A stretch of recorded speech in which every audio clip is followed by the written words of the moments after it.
चलिए न्यूमेरिकल आगे बढ़ाते हैं। 37 नंबर न्यूमेरिकल है 12 फिजिक्स में।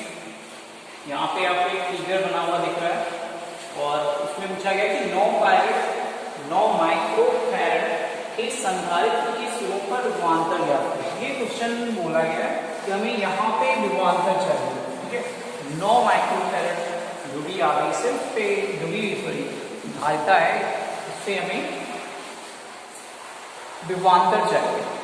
तो हम कैसे सॉल्व करें? अब यहाँ पे देखिए बैटरी लगी हुई है, इलेक्ट्रिक सेल ही है, 15 वोल्ट का है इसका विद्युत वाहक, साथ में इसका जो आंतरिक प्रतिरोध है वो 2 ओम का है और यहाँ पे 8 ओम और 5 ओम के प्रतिरोध लगे हुए हैं। तो चूंकि धारा चाहिए यहाँ पे देखिए किरचॉफ का नियम नहीं लगा सकते। क्यों नहीं लगा सकते? क्योंकि यहाँ पे परिपथ आपका जटिल नहीं है, इसमें एक या एक से अधिक, एक 2 या 2 से अधिक धाराएं नहीं है, 2 या 2 से अधिक धाराएं नहीं है, तो हम किरचॉफ का नियम नहीं लगा सकते या नहीं यूज करते क्योंकि वो जटिल परिपथों के लिए होता है। ये परिपथ जटिल नहीं है, तो जिसमें प्रतिरोध लगा है, धारिता लगी है और बैट जो भी सेल लगा हुआ है और प्रतिरोध है, इतना है। तो हम उससे पहले यहाँ कैलकुलेट करते हैं कि परिपथ में धारा कितनी प्रवाहित होगी। ठीक है, परिपथ में धारा कितनी प्रवाहित हो रही है, पहला काम रहेगी धारा कितनी, धारा में पता हो जाए तो यहाँ पे प्रतिरोध है ही है, तो हम आराम से विभवांतर या विभव निकाल सकते हैं। तो हम सॉल्व करते हैं।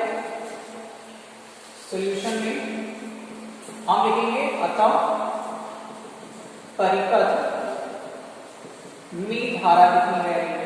सबसे पहला काम, परिपथ में धारा कितनी बह रही है, तो I बराबर आपने पढ़ रखा है कि I बराबर होता है V/R, ओम का नियम होता है, क्योंकि यहाँ पे हमें V की वैल्यू जो है वो बैटरी से ले रहे हैं या सेल से ले रहे हैं, तो यहाँ पे इसका विद्युत वाहक बल है, तो हम लिखेंगे E। क्या लिखेंगे? E। E के स्थान पे हमने E लिखा और आपने पढ़ा है I इक्वल टू होता है V/R। R की वैल्यू जो कि अगर आप यहाँ देखो तो R जो है 8 ओम 5 ओम ये सारे श्रेणी में लगे हुए हैं और 2 ओम 3 प्रतिरोध है, तो हम लिखेंगे क्या? R1 plus R2 plus R3 ये हो गया। या अगर इसको R2 R ये करते तो ये कर देते ज्यादा बेहतर होगा। ठीक है, प्लस मतलब ये है कि उसका आंतरिक प्रतिरोध से इस्तेमाल कर सकते हैं। तो I इक्वल टू होगा, आपकी बैटरी कितनी की लगी है? 15, R1 की वैल्यू 8 है, फिर 5 है और फिर 2 है, तो इन सबको जोड़े तो I बराबर 15 आएगा। यहाँ पे I चाहे स्मॉल लिखते हैं चाहे कैपिटल लिख लें, फिगर में आपको कैपिटल दिखाया गया इसलिए यहाँ पे आप कैपिटल लिखते हैं। तो 15, 8 5 13 और 13 2 15, यानी जो परिपथ में धारा बह रही है वो 1 एम्पियर की बह रही है। कितने एम्पियर की बह रही है? 1 एम्पियर की धारा जो है वो परिपथ में बह रही है। ठीक है, अब यानी पूरे परिपथ में 1 एम्पियर की धारा बह रही है। अब इनके बीच का अगर विभवांतर निकालें, इनके बीच का हम विभवांतर निकालें तो जाहिर सी बात है कि जितना विभवांतर इस पे होगा उतना इन दोनों पे होगा नहीं होगा, है ना। तो हम यहाँ पे इन दोनों का विभवांतर भी, धारा पता है, प्रतिरोध तो पहले से ही पता था। ठीक है, धारा पता है, प्रतिरोध तो पहले से ही पता था, तो हम वो निकाल सकते हैं। लिखेंगे तब AB के सिरों पर विभवांतर तो लिखेंगे VAB बराबर IAB और मल्टीप्लाई करेंगे RAB से। ठीक है, तो ये हो गया I की वैल्यू जो है हमारे पास अभी निकाल के लाएंगे 1 एम्पियर। RAB कितना है? देखिए 8 और 5 है, तो ये लिखिए 8 प्लस 5 यानी 8 5 13, यानी 13 वोल्ट का विभवांतर लग रहा है VAB। ठीक है, ये हो गया VAB, यानी इनके बीच का जो विभवांतर है वो कितने का है? 13 वोल्ट का। ठीक है, अब बात आती है कि हम देखते हैं कि 9 माइक्रोफैरड और 4 माइक्रोफैरड का जो संयुक्त विभवांतर है वो 13 वोल्ट का है।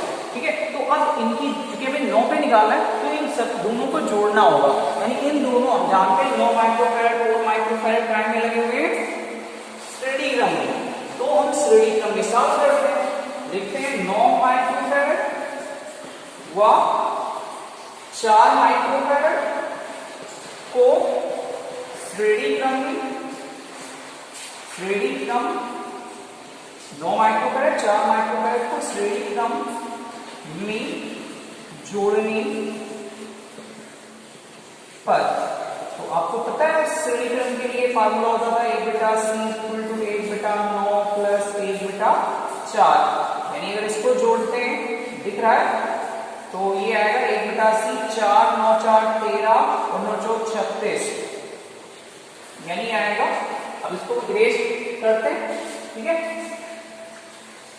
अब ये आएगा c इज इक्वल टू आएगा 36/13, ये क्या है, ये माइक्रोफैरड है। धारिता निकाले 36/13 माइक्रोफैरड की हमारे पास धारिता आ गई। तब संधारित्र के संयोजन में जो भी यहाँ पे संधारित्र अब संयोजित हो चुका है, यानी इसकी जो दोनों की वैल्यूएशन है वो 36/13 है। विभवांतर आपको पता है कितना है, अभी निकाला गया था 13 वोल्ट का विभवांतर है, तो 13 वोल्ट का इसमें दोनों पे विभवांतर 13 वोल्ट का होगा और 36/13 माइक्रोफैरड की धारिता है। तो आराम से हम आवेश निकाल सकते हैं, यानी इस संयोजन में आवेश, तो आवेश कितना होगा, तो Q बराबर आपने पढ़ा है CV होता है। Q बराबर क्या पढ़ा है, Q बराबर होता है CV। तो C की वैल्यू हमारे पास है 36/13 और ये 13, ये 13 से 13 कैंसिल हो गया, 36 कूलम, या कर सकते हो 36 माइक्रो कूलम, ये है Q की वैल्यू, ठीक है। अब हमें क्या निकालना है, अब में 9 माइक्रो, चूंकि हमें पता हो गया इस पे आवेश, जितना इस पे आवेश होगा उतना इस पे भी आवेश होगा, क्योंकि धारा जो है वो सेम कंडीशन में बहती है, क्योंकि समांतर नहीं है यहाँ पे। अब देखिए यहाँ पे समांतर है, नहीं है, तो समांतर अगर होता तो धारा अलग अलग होती है, आवेश अलग अलग होता, क्योंकि यहाँ पे इस श्रेणी में है तो धारा भी एक जैसी होगी और आवेश भी एक जैसा होगा। तो Q की वैल्यू हमें निकाल के पता चल रही है। अब लिख सकते हैं 9 माइक्रोफैरड पर निकालना क्या था, विभवांतर। 9 माइक्रोफैरड पर विभवांतर कितना होगा,